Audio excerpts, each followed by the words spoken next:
about it? Well, there are two things. The standard model is the moon is billions of years old. I've heard numbers like 2 billion years since these craters saw sunlight.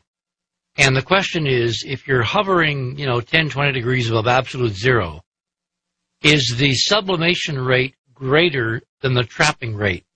And my bet is, I haven't done the numbers, but my bet is that at those temperatures, a molecule of water or anything vaporous that comes in there, it's going to stay there because there is no energy to get it kicked out again. Now, I personally think that the trapping is much more recent. I think because of the whole inhabited moon and all that, we're looking at 65 million as the cutoff date when the dinosaurs bought it, when this huge thing happened in the solar system, and a planet between Jupiter and Mars was blown to smithereens. But that'll come out in the out years. But I don't think we're talking about billions of years. I think we're talking a few million, and we're talking about something so extraordinary, meaning an outgassing of a former inhabited surface level of the moon, that the materials we're seeing, I think that the trapping outweighs sublimation. And if he's 76, I want what he's on. Absolutely.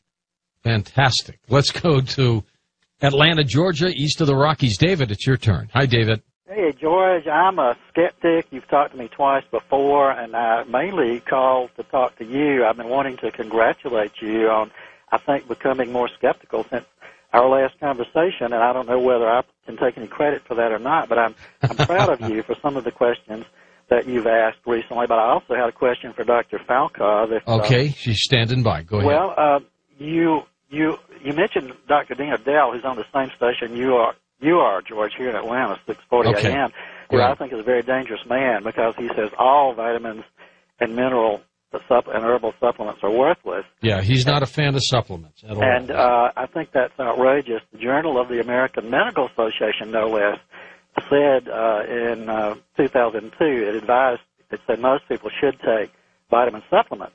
But Dr. Falkov, you implied earlier, I don't think you said outright, but you implied earlier that all pharmaceutical drugs are worthless. Did you really mean to say that? And if so, isn't that as extreme and unfounded as what Dr. Adele says? Surely antibiotics have saved many lives of people with infections. You did not hear exactly what I said. I said more than 50% of the drugs don't have the expected effect. That it's not, you're expecting that there's going to be a therapeutic effect, and it does not happen. And I was talking about the FDA approving a drug just for having an effect that they can measure. Doesn't mean that it's different or better than what's out there. So yes, there is a time and a place for drugs, and Western emergency medicine works miracles.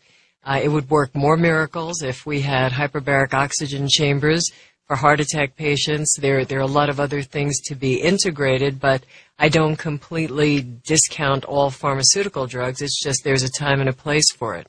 Kirk in Houston on the wild card line. Hey, Kirk, go ahead. Hi, yes. I was curious about. I used to actually live in Connecticut when I was a little younger, and I had a haunted house, and I watched this movie called A Haunting in Connecticut, and apparently it was the doctor's name was Dr. Payne, and I lived on Payne Road, and I thought that was an interesting coincidence. There are no coincidences, Kirk. You know that. At all. I remember one day, Robin, I was interviewing a urologist, and this was in St. Louis. I kid you not. And his name was Dr. Perry Lovingood. Oh, my. That was his name. That was the urologist's name. And I hit his name, and he was sitting across from me, and I went, "You've got to be kidding." Oh, well. Richard, did you catch that joke? No, probably not. Let's go to Barry in Windsor, Ontario, international line. Hey, Barry, go ahead. Good morning, gentlemen. It's a pleasure talking to you tonight. Great, go ahead. Hey, just so you know, I'm listening on AIM 800, the former Big 8 CKLW, which George is familiar with. CKLW. It's a powerful station. Yes, it is. I'm hoping Richard can shed some light on a mystery object that's been orbiting the Earth for over 50 years, but was never really made public. Tell us about it. Well, here's some history on it. It was discovered in 1953 by Dr. Lincoln La Paz at the University of New Mexico. and they didn't really know what it was. In 1957, the Pentagon took over the research, and it was kind of known as the Black Knight. And it's an object that was too large to be put in orbit by either the U.S. or Russia at the time, and they were approximating its weight at about 15 tons. There's some rumors that some ham radio operators were receiving some strange signals from it. Is it still up? It's still up there, Barry? What I found is that they were tracking it with radar, Russia and the U.S., until it abruptly disappeared. And I know there was some magazine write-ups that kind of touched on it, but it's kind of been something that's been brushed under the rug.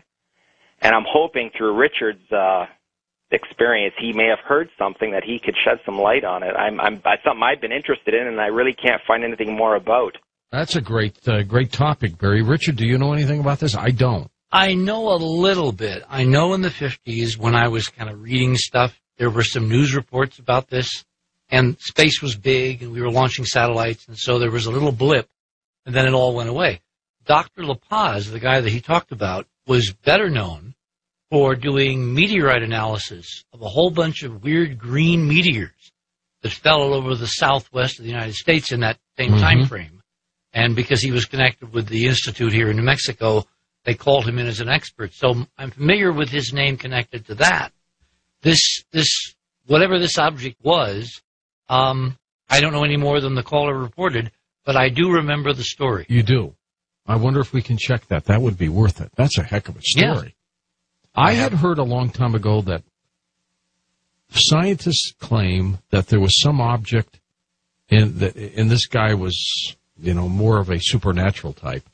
He thought it came from a star system called Epsilon. Yeah, that was Duncan Lunan. That's it. That was the whole. He was the Irish. Was it this object? No. Okay. What he was looking at was there's a phenomenon in radio called echoes, long time delayed echoes, and he got the idea that there was some kind of spacecraft parked somewhere in the Earth-Moon system, right, and that it was taking radio waves that would leak through the ionosphere, which means it would have to be short wave as opposed to long wave, and sending back the same signal on a delay to get attention. And what Duncan did was he took these delays and he basically created a whole map and a whole model for this idea. And then a few years later, he said, almost like that church lady on Saturday Night Live, never mind. It would have been a great story. It would have been a great one indeed. Hey, by the way, Richard's conference, which is the Secrets Conference, will be coming up next weekend, the weekend of November 20th to the 23rd. And if you're interested, call 928-204-1962. That's 928-204-1962. And Richard, of course, has information on his EnterpriseMission.com website, right? EnterpriseMission.com. And we'll be back in a moment with our Trilogy Hour, and that includes our Friday the 13th open lines and questions for Dr. Robin Falkov and Richard C. Hoagland next on Coast to Coast AM. And it's time now for our traditional shout-out to those of you supporting Coast to Coast AM on your favorite radio stations around North America, all over the place, 528 strong now, and it still keeps growing. My, oh, my, oh, my. It is now the second largest affiliated program in the world, thanks to you. XM Satellite and also Streamlink members. Thank you very much for everything you do. Now the various chat rooms all over the place. The NighthawkZone.com folks, who are dear friends of Richard C. Hoagland, the Into Infinity, the Imaginative Worlds, the MySpace groups, the Twitter feeds, all the paranormal groups. Thank you for making Coast to Coast the number one rated late night show in the country. We'll be back. And welcome back to Coast. I'm George Norrie, along with Richard C. Hoagland and Robin Falkov, and your open line calls. And let's go right back to those calls. We go to Pittsburgh, Pennsylvania, where Gary is standing by. Hi, Gary. Hey, George. I had a question for Dr. Falkov, and I also wanted to say first that congratulations on your success. I've been listening for a long time, and I'm a first-time caller. Thank you. What I wanted to ask her about, actually, I know we're all talking about swine flu here, but what I want to know about is why so little attention is paid to autoimmune disorders in this country when they outnumber and outcost cancer and heart disease combined. And we know that it's the pollutants in the air and in the water